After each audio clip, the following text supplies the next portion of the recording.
Hello student, मैं Manoj Kumar Meena, lecturer electronics, government polytechnic college Dausa. दोस्तों, हम लोग इस कक्षा में एक हमारे सिलेबस में एक पाठ्यक्रम में एक बहुत ज़्यादा महत्वपूर्ण टॉपिक है ऑसिलेटर। तो हम लोग ऑसिलेटर के बारे में जानेंगे और उसका बेसिक प्रिंसिपल ऑफ ऑसिलेटर उसको भी समझेंगे, और जो फीडबैक ऑसिलेटर कॉन्सेप्ट है उसको भी जानेंगे।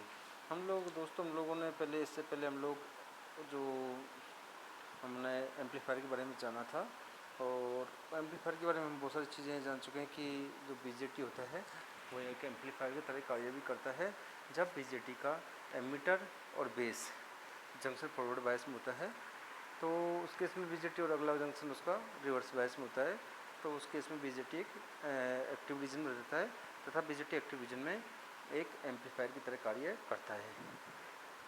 तो हमने बीजेटी के बारे में जान लिया था, और हमने जाना था कि जो एम्पलीफायर है उसमें गेन, जो एम्पलीफायर में गेन फाइनाइट होता है, और उसमें नेगेटिव फीडबैक, जो फीडबैक कॉन्सेप्ट पढ़ा है हम लोगों ने, उसमें नेगेटिव फीडबैक होता है, और फ्रिक्वेंसी जब फीडबैक नेगेटिव होता है तो उसमें स्टेबिलिटी ज़्यादा अच्छी होती है।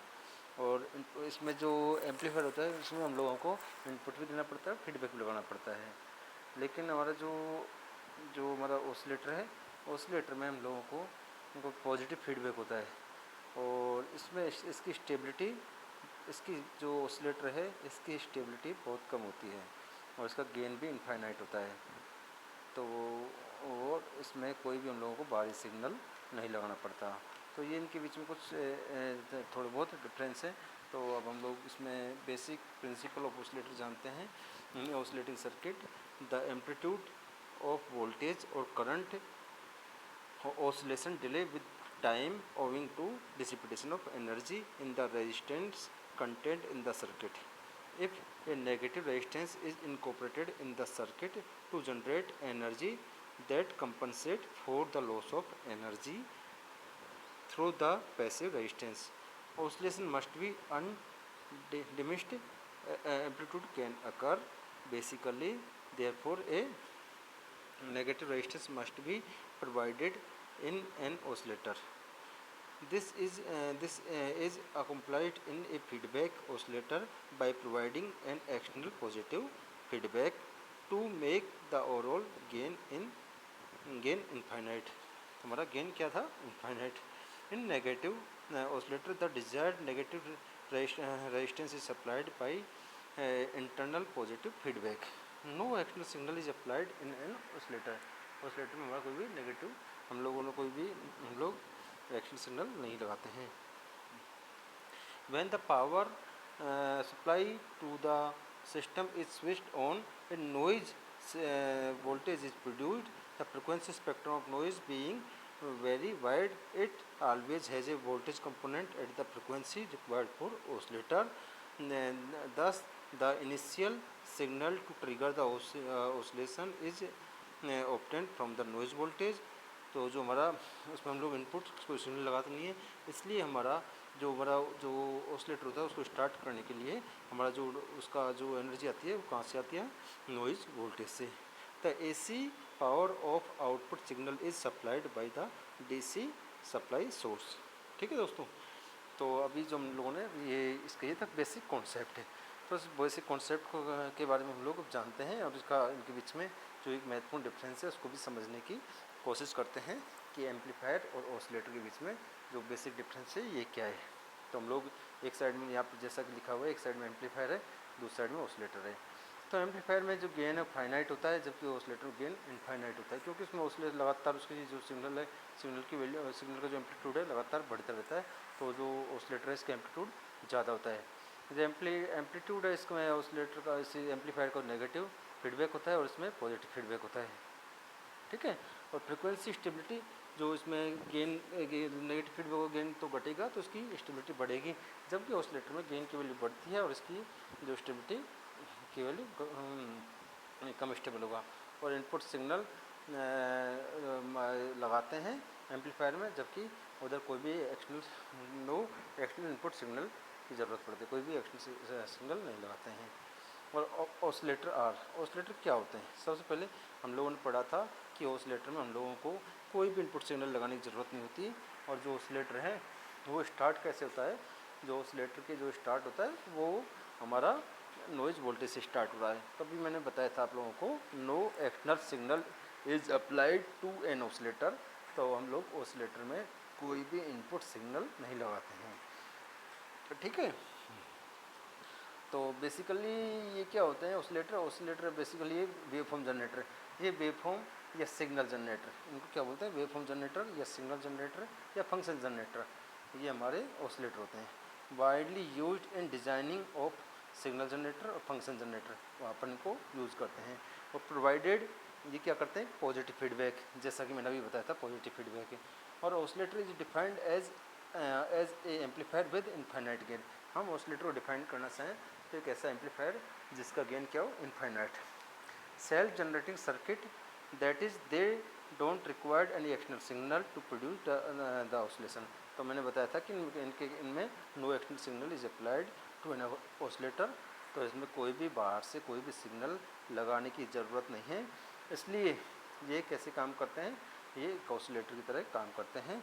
और ये सेल्फ जनरेटिंग टाइप सर्किट होते हैं, क्योंकि इसमें जो इसका जो इसको ट्रिगर चाहिए, ट्रिगर द ऑसिलेशन, वो उसकी ज़रूरत है, वो कहाँ से है, फ्रॉम द नॉइज़ वोल्टेज। वो कहाँ से आएगा, नॉइज़ वोल्टेज से आज मिल जाएगा हम लोगों को। अब देखो, if signal to oscillator is the input signal to oscillator is noise, जैसा बता दें कि नॉइज़ वोल्टेज इसका इनपुट सिग्नल होता है। The condition loop gain minus B A बराबर 1। जैसे कि हम लोगों को पता है, हम लोग जब फीडबैक गेन निकालते हैं तो ए अपॉन 1 प्लस बीटा आता है। ये किस में आता है हमारे, ये आ गया। अब हम लोगों को पता है कि माइनस बीटा प्लस 1 बराबर इसकी वैल्यू 1 है। इसकी वैल्यू 1 है तो हमारा इसकी वैल्यू क्या हो जाएगी, ये हमारा जो ए एफ है इसकी वैल्यू इनफाइनाइट हो जाएगी। इसके लिए हमें 1 प्लस बीटा बराबर 0, इसकी वैल्यू 0। तो हमारा बीटा प्लस 1 बराबर -1, तो माइनस बीटा ए बराबर 1। और ये इसको बोलते हैं बार-कुसेन क्राइटेरिया। क्या बोलते हैं, बार-कुसेन क्राइटेरिया। अब बार-कुसेन क्राइटेरिया को हम जानते हैं, वो क्या बोलता है, every oscillation to produced sustain oscillation must satisfy two condition. इसमें 2 कंडीशन होते हैं। पहली कंडीशन, इसका लूप गेन कितना होना चाहिए, 1। पहली कंडीशन बार-कुसेन क्राइटेरिया के लिए इसका लूप गेन की वैल्यू होनी चाहिए 1। और total phase shift suffered by signal in travelling from input signal to output signal. हमें जब हमारा सिग्नल इनपुट सिग्नल से आउटपुट सिग्नल में जा रहा है तो उसका टोटल फेज कितना होना चाहिए, इसका 0 डिग्री फेज शिफ्ट, उसमें कोई भी 0 डिग्री फेज शिफ्ट होना चाहिए। In a practical oscillator circuit, the loop gain is kept slightly greater than 1 and this is 0 to overcome circuit internal loss. In practical oscillator loop gain is 1.01 to 1.05. In the practical oscillator the amplitude of oscillation are limited by onset of non-linearity. तो ये सारी चीज़ें मैंने आपको यहाँ पर बता दिया है कि every oscillation to produce sustain oscillation must satisfy Barkhausen criteria. तो हमें एक ऑसिलेटर बनने के लिए 2 कंडीशन होती हैं, उनको सेटिस्फाई करना बहुत ज़्यादा ज़रूरी होता है।